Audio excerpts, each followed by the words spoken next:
untuk orang-orang memelihara anjing karena memang memberikan sukacita yang luar biasa, juga kegiatan di rumah ya selain sukacita. Hai, saya Leni, saya maminya Xiaoping, Chase, and Tinkerbell, and Wiz. Hari ini saya diminta bicara soal adoption. Kebetulan saya ada di dua sisi, dimana saya juga adopt anjing dan akhirnya saya harus memfoster anjing saya. Nanti kita cerita ya. Oke, apa sih yang kita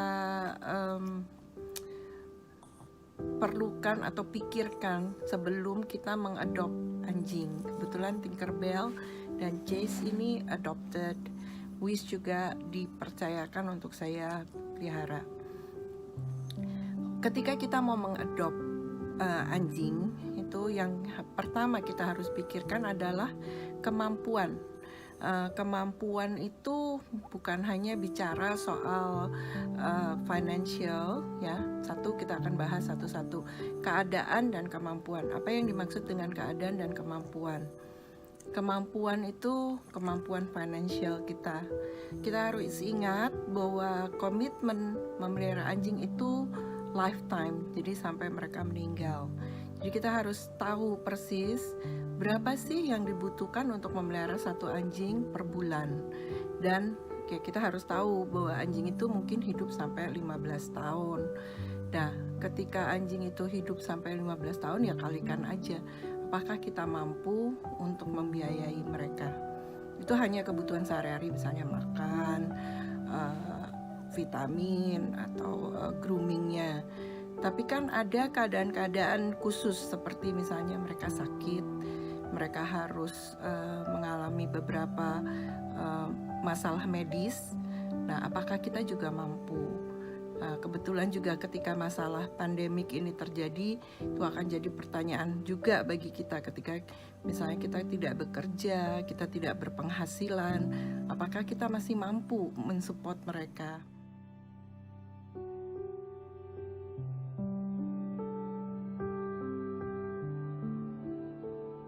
Nah, memang selama masa pandemik bahkan artis-artis di luar negeri mensupport dan mengencourage banget untuk orang-orang memelihara anjing karena memang memberikan sukacita yang luar biasa, juga kegiatan di rumah ya selain sukacita juga ada yang dikerjain gitu. Dan luar biasa pengalamannya seperti Henry Golding dan banyak lagi lah kalau kita lihat artis-artis mengadop anjing selama masa pandemik.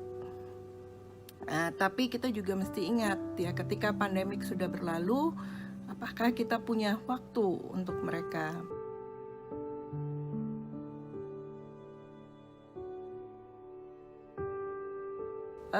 Kedua adalah masalah waktu. Kalau memang kita tuh masih sibuk dengan pekerjaan, masih sering traveling, dan tidak ada orang lain di rumah yang bisa dipercayakan untuk memelihara mereka, sebaiknya dipikirkan baik-baik. Apakah tepat untuk mempunyai anjing atau mengadop anjing? Jangan hanya karena kesepian kita ambil, terus kita traveling, mereka nggak tahu kita harus kasih ke siapa. Misalnya kita hanya kasih ke pembantu atau mbak yang tidak berkompeten untuk mengurus mereka, atau ketika ada hal-hal urgent yang terjadi, terus mereka tidak tahu. Karena itu saya pernah alami dengan Xiaoping. Saya berada di luar ketika Xiaoping tiba-tiba matanya terluka, dan itu harus 2 kali 24 jam diselamatkan gitu. Nah, itu sangat pengalaman yang nggak enak ya, karena nggak tahu siapa yang harus bantu dia gitu. Nah, dan jadi saya ketiga adalah masalah kasih sayang. Anjing itu taunya kasih sayang itu sama dengan waktu. Jadi kalau tidak punya waktu ya berarti buat apa kita punya mereka gitu. Ya kasihan sekali hidup mereka kalau mereka harus sendiri atau di rumah sendiri gitu. Nah, juga dia harus pertimbangkan apakah ketika kita mengadopsi kayak misalnya satu oke, dua oke, tapi kalau udah banyak, apakah kita bisa memberikan waktu dan perhatian yang cukup untuk semuanya? Ya, karena kasihan sekali kalau saya lihat anjing yang banyak tuh ya, mereka nggak ada perhatian yang cukup gitu. Ya, nah, itu soal keadaan kemampuan di financial, waktu, kasih sayang. Financial itu penting sekali. Ya, karena semua itu kita nggak pernah tahu apa yang akan terjadi pada mereka, apalagi mereka sudah di usia tua. Kebutuhan medis apa yang mereka butuhkan. Terus keluarga, apakah keluarga mendukung keinginan kita mempunyai anjing? Ya, kalau misalnya banyak dukungan atau satu keluarga memang suka, itu akan mempermudah. Tapi kalau tidak, itu akan sangat mempersulit ya. Banyak sekali kejadian atau kita dengar orang-orang yang main bawa pulang aja, terus tiba-tiba keluarganya marah, terus terjadi tension, terjadi adu debat di rumah, terus akhirnya kalah. Misalnya yang mengadop anjing atau membeli anjing akhirnya harus diberikan pada shelter. Nah, itu yang kita harus pikirkan ya. Terus ada anggota keluarga selain membantu merawat, alergi itu juga kita harus pikirkan ya. Nah, terus tempat tinggal yang baik, tentunya yang kondusif buat anjingnya. Ya, kita harus cari tahu dulu gitu. Kalau mau mengadop anjingnya butuh tempat yang luas nggak, anjingnya aktif nggak, anjingnya besar atau kecil. Ya, terutama apartemen. Pasti apartemen itu bukan tempat yang kondusif untuk memelihara anjing. Kenapa? Karena banyak sekali apartemen di Jakarta yang tidak boleh. Bahkan yang boleh itu cuma ada beberapa. Nah, ketika kita tidak mengindahkan atau tidak menuruti peraturan, walaupun tetangga punya atau apapun, itu kita beresiko bahwa satu hari anjing ini akan diusir dari apartemen.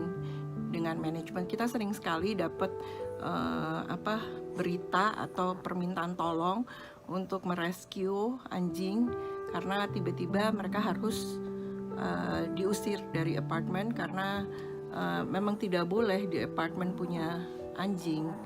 Nah, terus ketika kita punya anjing besar, apakah rumah kita cukup besar gitu? Karena kesian banget kalau mereka harus di kandang terus menerus.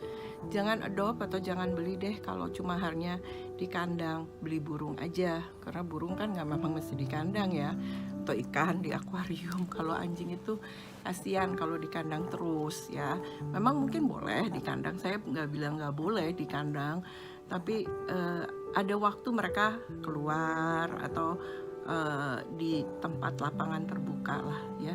Ya kalau anjing-anjing galak atau buas ya memang harus di kandang terus menerus gitu.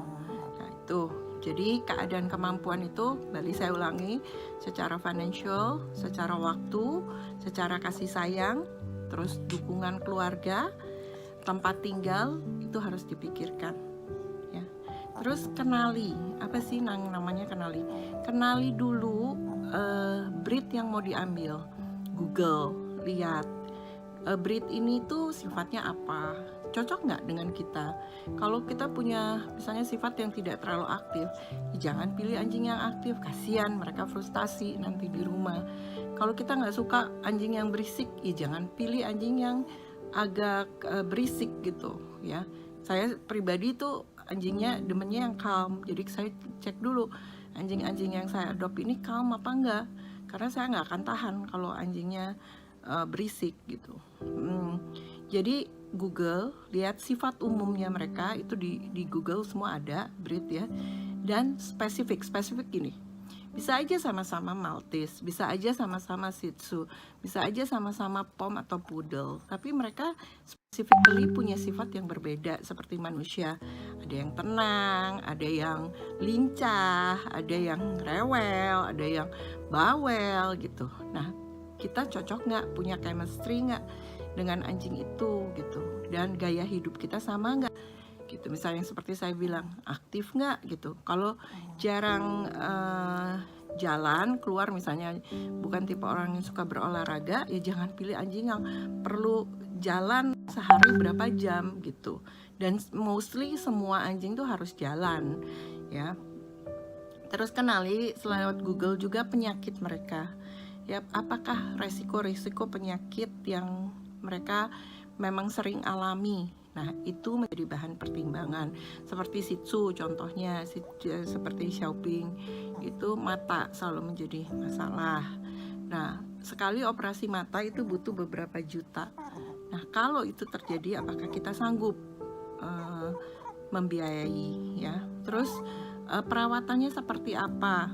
Ya, saya tidak bilang certain anjing itu terserah kita sih. Cuma maksudnya ada beberapa anjing memang butuh perawatan yang agak lebih. Misalnya anjing-anjing berwarna putih gitu, itu pasti lebih perawatannya. Kalau kita mau mereka tetap cantik, tetap bagus, tetap bersih gitu. Nah, apakah kita mampu ya melakukannya? Bukan hanya diberikan kepada groomer gitu ya, tapi atau grooming terus, tapi kita di rumah tiap hari itu harus melakukannya, menyisir. Misalnya anjing berambut panjang, kita boleh nggak, bisa nggak nyisir, punya waktu nggak gitu nyisirin mereka. Kalau nggak punya ya jangan gitu. Nah, terus silsilahnya itu pasti ada juga di Google. Mereka itu silsilahnya bagaimana gitu. Ada beberapa anjing tuh memang bawaannya silsilahnya itu udah keras kepala misalnya. Jadi ya kita harus tahu gitu. Nah, terus pikirkan kemungkinan terburuk, karena itu yang terjadi pada saya. Nanti saya bahas ya. Apa yang terjadi kalau kita nggak pernah tahu. Seperti pandemi ini pun kita nggak pernah tahu kan akan terjadi pandemi yang begitu luar biasa, dan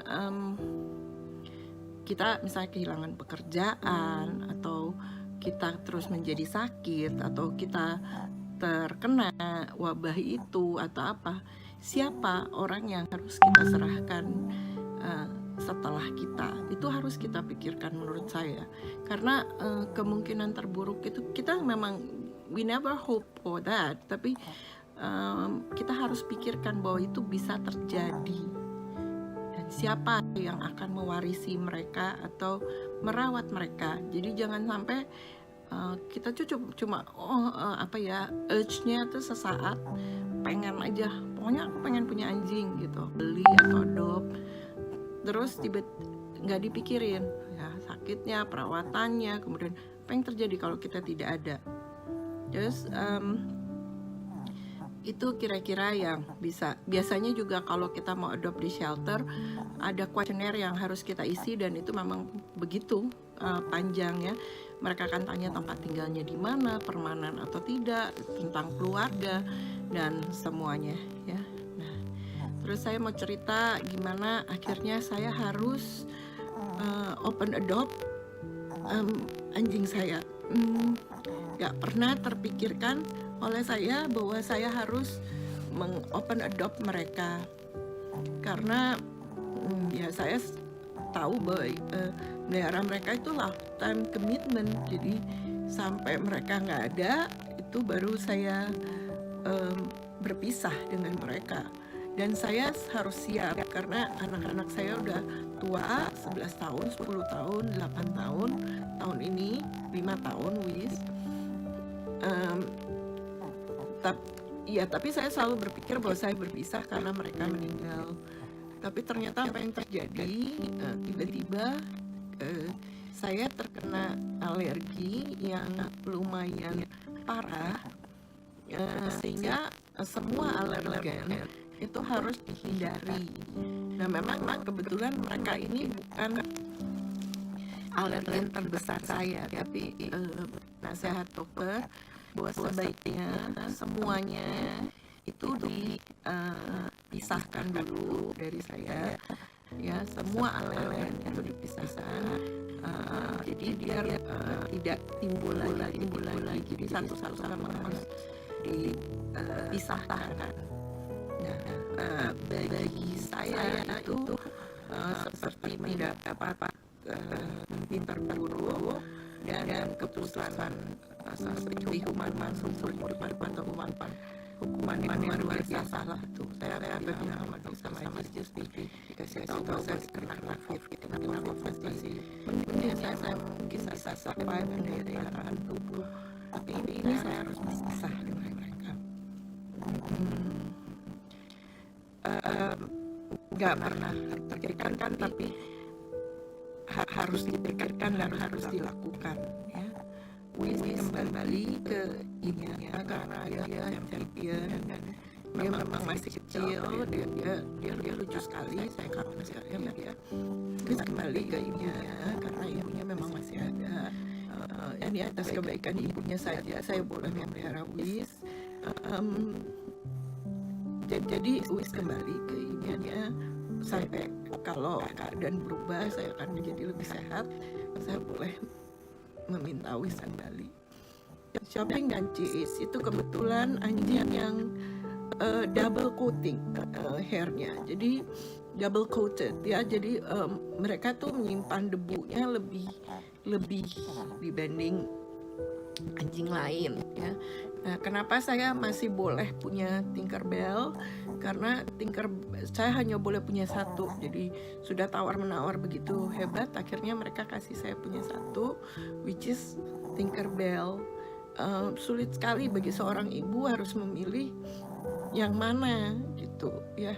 Tapi memang ini karena Tinkerbell itu single coated dan dia lebih hypoallergenic, jadi ada beberapa anjing itu yang tidak menyebabkan alergi seperti poodle, maltese. Jadi kalau Anda alergi, ya inilah anjing yang Anda bisa punya gitu. Dan ini pun dengan catatan Tinkerbell harus terus mandi karena biar dia tidak berdebu atau apa, ya. Nah, apa sih yang saya lakukan ketika saya harus memberikannya pada orang lain, ya.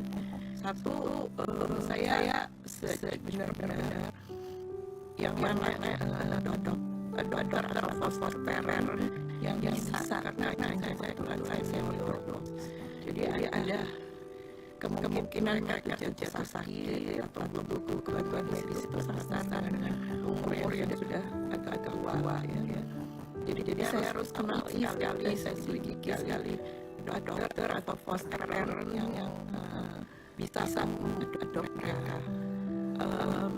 Puji Tuhan saya ketemu, ya, satu parent yang luar biasa. Dia punya catatan bahwa dia sudah menjaga anjingnya yang penuh dengan sakit, itu dengan luar biasa.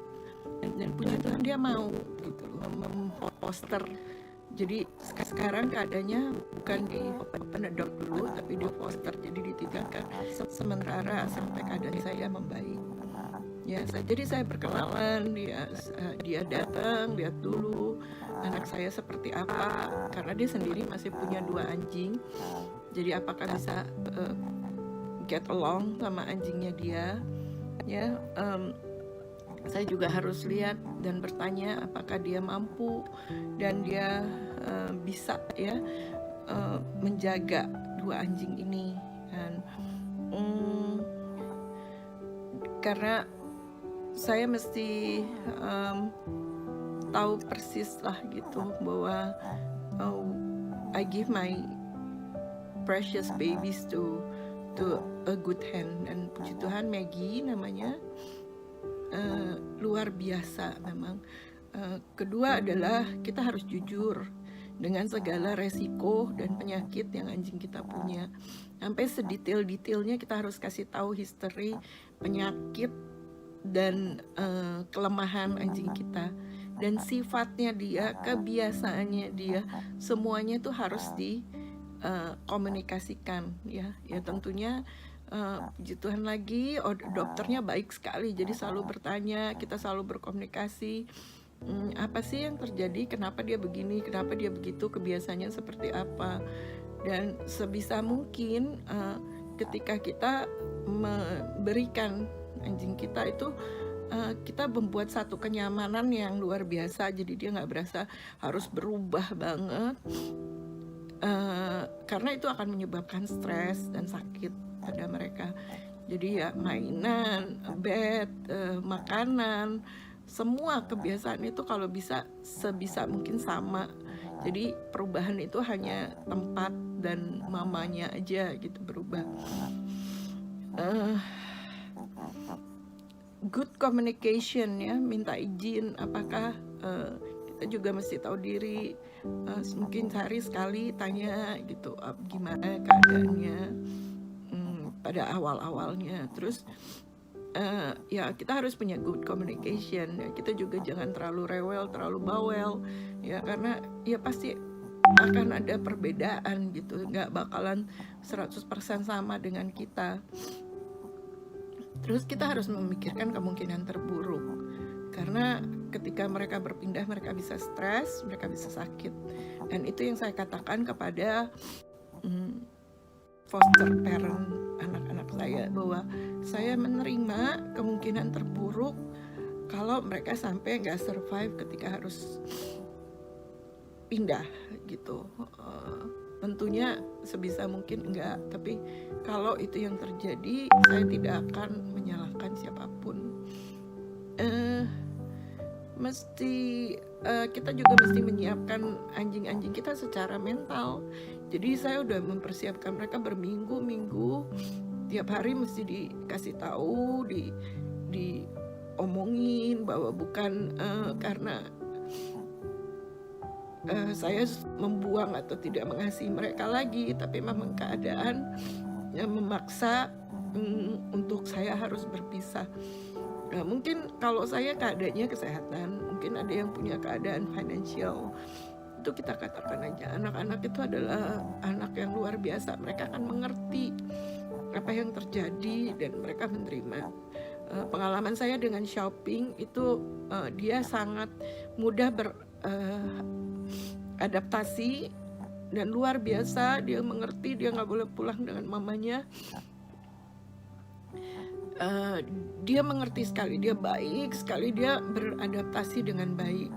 Berbeda dengan Chase sangat sulit gitu, tidak mau makan, ngambek, marah, bikin ulah gitu. Tapi ya sudah, berapa hari di sana, berapa hari di saya dulu, sampai benar-benar permanen di sana untuk sementara waktu. Kalau shopping memang from day one dibawa ke sana, dia get along very well dengan seluruh keluarga dan anjing-anjingnya. Jadi ya beda anjing beda-beda, ada yang mungkin langsung bisa pindah, ada yang mesti berapa kali dulu prosesnya ya. Biaya, kita mesti terbuka siapa yang harus menanggung biaya anjing-anjing ini.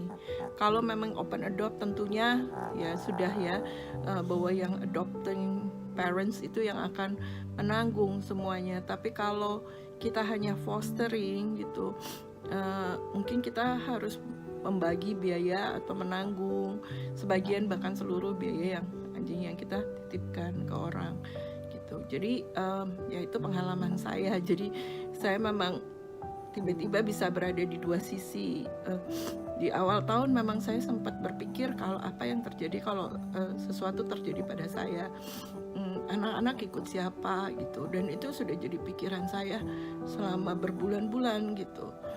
Karena kebetulan ya anak saya banyak dan susah sekali sebenarnya untuk memisah-misah mereka karena mereka grow up together. Mungkin kalau orang bukan pencinta anjing tidak berasa bahwa ya udah apa susahnya, kasih aja ke siapa gitu. Tapi saya harus memikirkan satu, mereka sudah senior dengan beberapa penyakit tentunya yang ada atau resiko penyakit. Kedua adalah setelah berpisah dengan ibunya, kalau dia harus berpisah dengan saudaranya bagaimana ya. Wis itu baru ikut saya 6 bulan ya, tapi tetap saya kangen banget, dan dia juga beberapa hari pertama sempat nggak mau makan gitu karena harus pindah. Jadi pikirkan baik-baik, kalau mau mengadop, memfoster, baik kita adopt maupun kita yang harus memberi untuk adopt, yaitu poin-poin yang tadi saya katakan gitu. Pikirkan baik-baik karena memang we never know what's going to happen. Mungkin secara financial we are fine, atau kita nggak fine, tiba-tiba nggak ada kerjaan, tiba-tiba usahanya tutup gitu. Apa yang harus terjadi dengan anak-anak kita? Dan again, to have a dog is not easy. I have to say that. Ini bukan untuk nakut-nakutin, tapi ini hanya memberikan satu facts bahwa not easy, not cheap, and lifetime commitment. Saya nggak pernah terpikir bahwa saya sendiri akhirnya tidak bisa menjalankan lifetime commitment. Ya, saya berharap saya bisa kembali berkumpul dengan anak-anak satu hari segera. Ya, kalau yang tanya kenapa bisa begitu, saya juga nggak tahu. Dokter juga bisa bilang bahwa secara medikal memang bisa terjadi tiba-tiba alergi gitu, namanya delay allergy. Ya mungkin selama ini saya memang ada alergi, tapi masih di angka-angka yang biasa, yang tidak menyebabkan efek yang berlebihan. Nah, tapi dengan ketika ada pandemi dan apa ini, atau saya juga tidak tahu, terakhir-akhir ini tingkat alerginya itu naik luar biasa, dan yang menyebabkan sesuatu yang tidak pernah menjadi alergen pun menjadi alergen gitu, menjadi sesuatu yang berbahaya untuk saya. Jadi ya kalau saya boleh memilih gitu, tentu saya lebih memilih bersama anak-anak gitu, apapun resikonya. Tapi ya dokter maupun keluarga sangat menentang karena ini bisa menyebabkan masalah medis yang sangat serius. Jadi ya, dengan sangat terpaksa lagi saya berterima kasih sekali kepada Maggie Nagata yang sudah bersedia menampung Chase dan Xiaoping, menerima mereka dengan baik, dengan penuh kasih sayang. Saya masih bertemu dan saya berencana akan terus bertemu mereka from time to time, karena kalau cuma sekali-sekali itu nggak terlalu parah buat saya, tapi saya tidak bisa terus-menerus dengan mereka untuk jangka waktu yang panjang.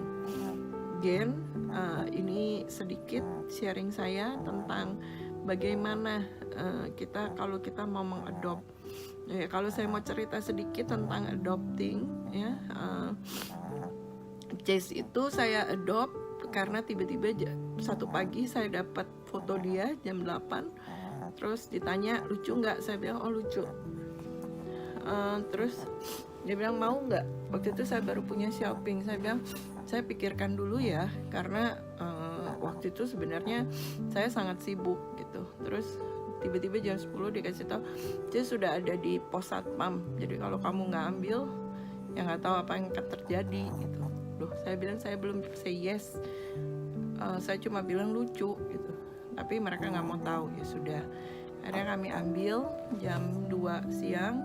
Dan sempat Chase itu ke Palembang diadopsi. Karena saya terus memikirkan dia, akhirnya saya jemput lagi balik. Kalau Ting tuh sebenarnya saya punya 2 aja udah handful banget ya, ketika itu kita sangat sibuk. Mereka punya kennel boy sih untuk ngurusin. Tapi Ting ini sudah kayaknya sempat mau diadopsi 3 orang terus nggak jadi. Terus yang punya itu punya 2, yang satu open adopt which is Ting, yang satu di keep. Saya sempat mau kasih ke orang juga karena saya pikir wah terlalu banyak, tapi terus Tuhan ingetin saya memang dari kecil pengen punya mini Maltese, terus tiba-tiba saya dikasih mini Maltese. Dan Ting itu adalah dream dog banget, a little angel banget. Dia sifatnya luar biasa baik, calm, ya, nurut, very Ting bunyi apa? Ya thank you bilangnya, very calm, very nurut. Terus sifatnya baiklah, pintar ya, dan satu-satunya adalah resikonya adalah dia kawin darah.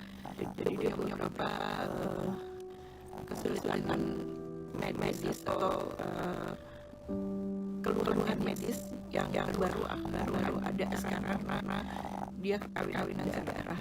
Tetap nggak boleh kalau dia ada beberapa efek yang tidak bagus. Nah, tapi saya ucap syukur bahwa saya dapat my little angel banget. Saya karena memang dibikin Tuhan untuk saya. Gitu. Jadi saya encourage untuk adopt. Kalau memang semua yang tadi saya katakan yang nggak bisa adopt, karena apa yang mereka berikan itu tidak bisa diungkapkan dengan kata-kata. The joy, the love, the happiness, the experience itu luar biasa punya anjing. Tapi saya ingatkan lagi gitu, adopt as many as you can. Bukan hanya secara finansial, tapi secara waktu, secara cinta kasih, ya. Harus Anda pikirkan baik-baik. Mereka itu benar-benar unik creature yang butuh kasih sayang waktu kita, ya. Okay, thanks ya, bye bye semuanya. Ya, doakan kami bisa berkumpul kembali secepatnya, sharing untuk Pet Kingdom, ya. Semoga berguna, semoga bermanfaat. Untuk saat ini IG-nya mereka saya tutup karena cukup sedih kalau lihat IG mereka. Jadi ya saya deactivate untuk sementara sampai kami bisa berkumpul kembali. Terima kasih ya, semoga semua bisa bahagia dengan anjing masing-masing. Bye